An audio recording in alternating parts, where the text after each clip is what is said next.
بسم اللہ الرحمن الرحیم. بھائی نے اگلا کویسچن کیا کہ ان کی 50 ایئرز کی عمر ہے اور ابھی پچھلے 2-3 سال سے نمازیں سٹارٹ کی ہیں, سابقہ زندگی کی قضا ادا کر رہے ہیں لیکن بغیر حساب و کتاب کے, ٹھیک ہے یا نہیں؟ دیکھیں آپ بالکل ٹھیک نہیں کر رہے, کوشش کریں آپ اپنی زندگی کے ابتدائی 15 سال مائنس کر دیں. اس کے بعد جیسے آپ کہہ رہے ہیں کہ 2-3 سال سے آپ نے سٹارٹ رکھی ہیں تو 15 میں 3 18, 50 میں سے 18 مائنس کر دیں, ٹھیک ہے. اب جتنے سال آپ کے بچتے ہیں ان سالوں میں سے پہلا سال لے لیں اور ہر دن کی 6 نمازیں ہوتی ہیں, فجر, ظہر, عصر, مغرب, عشاء اور وتر, ٹھیک ہے. تو آپ ایک جیسے اب جنوری لے لیں, اس کے اندر 30 یا 31 کا مہینہ تھا تو 31 انڈے بنا لیں. پہلے آپ نے جیسے 6 نمازیں ادا کر لیں, 1 انڈا کاٹ دیں, یعنی 1 دن کی ہو گئیں. اس طریقے سے حساب کر کے چلیں تاکہ آپ کو پتہ چلے کہ کتنی نمازیں آپ نے ادا کر لی ہیں, کتنی نہیں. ایسے آپ پڑھتے رہیں گے تو آپ کو یاد بھی نہیں رہے گا کچھ عرصے بعد کہ کتنی ہوئی ہیں اور کب سے میں نے سٹارٹ کی ہیں, تو پھر آخر میں کچھ نہ کچھ وبال آپ کے سر پہ رہے گا. اور ٹینشن نہ لیں, بہت زیادہ تیزی کے ساتھ ادا کرنے کی حاجت نہیں ہے. آپ کا کام تھا اللہ تبارک و تعالیٰ کے خوف اور سابقہ کوتاہیوں پر ندامت کے ساتھ ایک اچھے عمل کو شروع کرنا. وہ تکمیل تک پہنچتا ہے نہیں پہنچتا یہ اللہ تعالیٰ بہتر جانتا ہے. آپ اگر شروع کرتے ہیں, آرام آرام سے ادا کرتے ہیں اور درمیان میں فرض کر لیں کہ اللہ تبارک و تعالیٰ کی طرف سے کوئی بلاوا آ جاتا ہے, اللہ کی رحمت سے امید ہے کہ انشاءاللہ آپ کے اچھی نیت کی وجہ سے اللہ تعالیٰ درگزر فرما دے گا. پھر وہ نمازوں کا وبال آپ پر نہیں رہے گا, مجھے اللہ کی رحمت سے پورا یقین ہے. تو اس لیے یہ بھی نہیں کہ آپ ذہنی دباؤ محسوس کریں, جیسے ہمارے بعض بھائی بہن تیزی سے ادا کرتے ہیں, اتنی نمازیں 1 دن کی, 2 دن کی, 3 دن کی پڑھتے ہیں کہ وہ نارمل زندگی گزار نہیں پاتے اور پھر وہ بہت ہی ٹف لائف, وہ یقینی سی بات ہے کہ مستقل بنیادوں پر پابندی نہیں ہو پاتی. کچھ عرصے بعد پھر وہ نمازیں چھوٹی جاتی ہیں بالکل, وہ قضا ہو, پھر کئی دن, کئی مہینے تک. اس طرح نہ کریں, بالکل آرام سے ادا کریں. 1 دن میں 1 کی کر لیں, 1 دن کی 2 دن میں کر لیں, بس آرام سے کریں, انشاءاللہ اللہ تعالیٰ کرم فرمائے گا.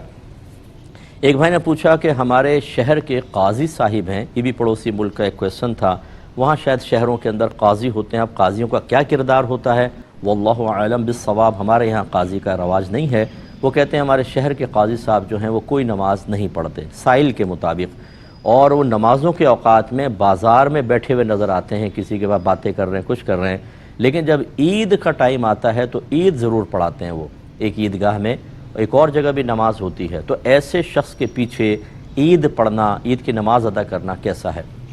دیکھیں اگر خدا نہ خواستہ ایسا ہی ہے جیسے سائل نے بیان کیا, انہوں نے کوئی مبالغہ یا جھوٹ شامل نہیں کیا, اور یہ اگر کیا ہے تو وہ وسائل کے مطلب سر پر ہے اس کا وبال. اگر واقعی ایسا ہے تو ایسا شخص فاسق معلن کہلاتا ہے.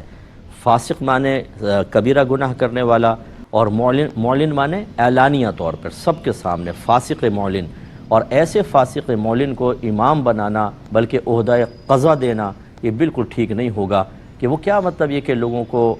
درس دے گا, لوگ اس سے کیا درس حاصل کریں گے. اور ایسا شخص جو اعلانیہ گناہ کرتا ہے اور گناہ کبیرہ کر رہا ہے کہ مستقل نماز نہیں پڑھ رہا, یہ قابل تعظیم نہیں ہے. اور عید کی پھر نماز پڑھانے کے لیے اس کو مقام تعظیم پہ کھڑا کرنا یہ بالکل ٹھیک نہیں ہوگا. لہٰذا آپس میں لڑائی جھگڑا بھی نہ کریں, پیار محبت سے ان کو کوئی سمجھائے کہ بھئی آپ کو اللہ نے ایک اچھا منصب دیا ہے, آپ تو نماز پڑھیں, بچوں کو ینگسٹرز کو لے کر آئیں نماز کی طرف, ان کو تلقین کریں, درس کریں, بیان کریں, تو اس طرح پیار محبت سے سمجھائیں. لیکن بہرحال نہ مانیں تو پھر جو سنجیدہ مزاج لوگ ہیں, سمجھدار لوگ ہیں, صاحب علم لوگ ہیں, وہ اتفاق کر کے اگر کوئی معزولی کی صورت بن سکتی ہے تو ان کو اس عہدے سے ہٹایا جائے.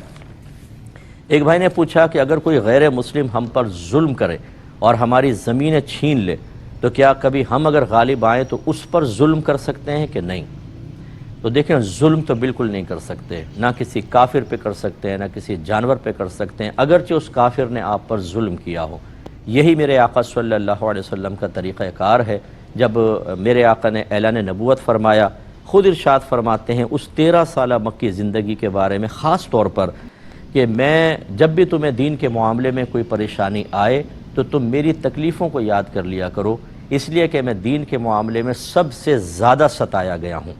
یہ خود میرے آقا نے ارشاد فرمایا. لیکن جب فتح مکہ ہوا, آپ فاتح کی حیثیت سے داخل ہوئے اور کفار کو کانپتے اور لرزتے ہوئے دیکھا تو پوچھا کہ آج تم مجھ سے کس سلوک کی توقع اور تمنا رکھتے ہو؟ انہوں نے کہا آپ کریم ہیں, کریم باپ کے بیٹے ہیں, یعنی کریم جب غالب آتا ہے تو اظہار کرم کرتا ہے۔ سرکار نے فرمایا لا تثریب علیکم اليوم، آج تم میں سے کسی پر کوئی گرفت نہیں، جاؤ میں نے تم سب کو آزاد کیا، چھوڑ دیا۔ حالانکہ سرکار چاہتے تو ان سب کو مقید کر لیتے اور چن چن کر ان سے بدلے لیتے، لیکن سرکار نے قیامت تک کے لیے بہترین مثال قائم کی، اور اس کے بعد ہزاروں لوگ اسلام میں داخل ہوئے آپ کے اس طرز عمل کو دیکھ کر۔ تو لہٰذا یہ ظلم کا تو ذہن میں نہ رکھیں، ہاں اپنا حق واپس لینا یہ ظلم نہیں ہوتا۔ تو کسی نے اگر آپ کی زمین چھینی ہے، فرض کر لیں، جب آپ غالب آتے ہیں تو اپنا حق واپس لے سکتے ہیں، اس کو کوئی ظلم نہیں کہے گا، لیکن یہ کرنا کہ اپنی زمین کے ساتھ ساتھ آپ کہیں گے ہم تیری زمین لیتے ہیں تاکہ تجھے ایسی اذیت ہو، ایسا ہرگز نہ کریں، اسلام اس کی اجازت نہیں دیتا ہے۔ ایک بھائی نے فرمایا کہ میں نے غسل کر لیا، ابھی کپڑے وغیرہ نہیں پہنے تھے تو یاد آیا کہ میں نے وضو تو کیا ہی نہیں، پھر میں نے سوچا چلو وضو کر لیتا ہوں، لیکن پھر مجھے یہ بھی یاد آیا کسی نے کہا تھا کہ ایسے گیلے بدن کے ساتھ وضو نہیں ہوتا، پہلے پورے بدن کو خشک کرو اس کے بعد وضو کرو، کیا حکم شرع ہے؟ تو دیکھیں جس نے یہ کہا یا آپ کے ذہن میں آیا کہ شاید میں نے وضو نہیں کیا، یہ غلط ہے۔ مسئلہ یہ ہے کہ وضو میں نیت صرف ثواب کے لیے ضروری ہے، وضو کے لیے ضروری نہیں ہے۔ یعنی کہنے کا مطلب یہ ہے کہ آپ نے اگر بلا نیت بھی پانی آزائے وضو پر بہا لیا تو نیت نہیں تھی لیکن وضو ہو گیا، کیونکہ اللہ تعالیٰ نے ارشاد فرمایا وَأَنزَلْنَا مِنَ السَّمَاءِ مَاءً طَهُورًا، ہم نے آسمان سے پاک کرنے والا پانی نازل فرمایا، لہٰذا کوئی نیت کرے نہ کرے وہ پاک کرے گا۔ جیسے میں اکثر مثال دیتا ہوں کہ آگ کو اللہ نے جلانے کے لیے پیدا کیا، اب آپ یہ نیت کریں کہ میں جلوں نہیں اور ہاتھ ڈال دیں تو کیا آگ نہیں جلائے گی؟ جلائے گی، وہ اپنا کام کرے گی۔ آگ میں جلانے کا وصف ہے، پانی میں پاک کرنے کا وصف ہے، آپ نیت کریں نہ کریں وضو ہو جائے گا لیکن ثواب نہیں ملے گا۔ لہٰذا بہتر ہے کہ پھر آپ کپڑے وغیرہ پہن کے ایک دفعہ اور وضو کر لیں ثواب کی نیت سے، تو انشاءاللہ ثواب بھی حاصل ہو جائے گا۔ اور جب وہ وضو کریں تو کپڑے پہننا کوئی ضروری نہیں ہے، بدن خشک کرنا بھی ضروری نہیں ہے، ایسے بھی آپ وضو کر سکتے تھے، لیکن منہ سے پڑھیں گے کچھ بھی نہیں، دعا وغیرہ کچھ بھی نہیں پڑھیں گے، آپ وضو کر سکتے تھے، اور بہتر ہے کہ بدن خشک کریں، کپڑے پہنیں اور پھر وضو کر لیں، وہ بھی جائز ہے، یہ زیادہ بہتر صورتحال ہے۔ ایک بھائی نے کہا کہ یہ بعض اوقات ہم پھل وغیرہ لینے جاتے ہیں تو ریڑھی والے سے پوچھے بغیر دو چار چکھنے کے لیے دو چار انگور اٹھا کے منہ میں ڈال لیتے ہیں، تو اس کا کیا حکم شرع ہوگا؟ دیکھیں اگر تو آپ کو کامل یقین ہے کہ یہ ناراض نہیں ہوگا، جیسے کہ بعض اوقات ایسا ہوتا ہے کہ آپ ایک دو انگور کھا لیتے ہیں یا مونگ پھلی اٹھا کے کھا لیتے ہیں، لیکن خریدنے کا ارادہ ہو، یہ نہیں کہ جا کے بھئی یہ کتنے کا ہے ذرا چکھ لوں، دو چکھے نہیں، یہ سمجھ میں نہیں یار نکل گئے، اور ارادہ یہ ہے کہ کھاؤں گا صرف، خریدوں گا نہیں، یہ بالکل غلط ہے۔ خریدنے کا ارادہ ہے اور آپ نے چکھ لیا، اس سے اجازت لے لیں، سب سے بیسٹ ہے، ورنہ گمان کر لیں کہ یہ ناراض ہوگا کہ نہیں۔ اگر وہ ناراض نہیں ہوتا تو دو چار چیزیں اس طرح چکھنا ہمارے عرف میں داخل ہیں، اس میں کوئی مسئلہ نہیں ہوگا۔ لیکن اگر آپ کو یقین ہے کہ یہ ناراض ہوگا یا اس نے صاف منع ہی کر دیا کہ بھئی میں آپ چکھیں نہیں، آپ بس ایسے ہی لیں، تو پھر آپ چاہے لیں یا نہ لیں، لیکن آپ جھگڑ نہیں سکتے، زبردستی اٹھا کر کھا نہیں سکتے، اس کا تھوڑا سا خیال رکھیے گا۔ یہ کہتے ہیں کہ اگر کوئی ناجائز اور حرام کام کرتا ہو یا کسی بھی غیر شرعی کام میں مصروف ہو، ایسے شخص کو زکوٰۃ دینا کیسا ہے؟ اور ایسے یہ کویسچن کیا تھا کہ ہمارے محلے میں ایک غریب آدمی ہے، نہ نماز پڑھتا ہے، نہ روزہ رکھتا ہے، سٹا کھیلتا ہے، جوا کھیلتا ہے، اس کی بیوی جو ہے تعویذ گنڈوں میں معروف ہے، اور بلکہ اگر کوئی کافر کے بارے میں سنتی ہے کہ وہ کچھ چیز دے رہا ہے تو ادھر بھی چلی جاتی ہے، ایسے شخص کو زکوٰۃ دینا کیسا ہے؟ دیکھیں جبکہ بے عمل ہے، غیر شرعی اعمال کے اندر ہے، تو اس کو بہتر ہے کہ زکوٰۃ نہ دیں، بلکہ ان کو زکوٰۃ دیں جو غریب ہیں، سفید پوش ہیں اور نماز پڑھتے ہیں، نیک ہیں، متقی ہیں، بہتر ہے کہ ان کو دیں، تاکہ جب آپ کا پیسہ ان کو ملے گا، یکسوئی حاصل ہوگی، سکون ملے گا، تو وہ سکون سے اللہ تبارک و تعالیٰ کی عبادات ادا کر سکیں گے۔ جبکہ اس طرف اگر آپ دے بھی دیں گے، وہ جتنا کھائیں گے پیئیں گے،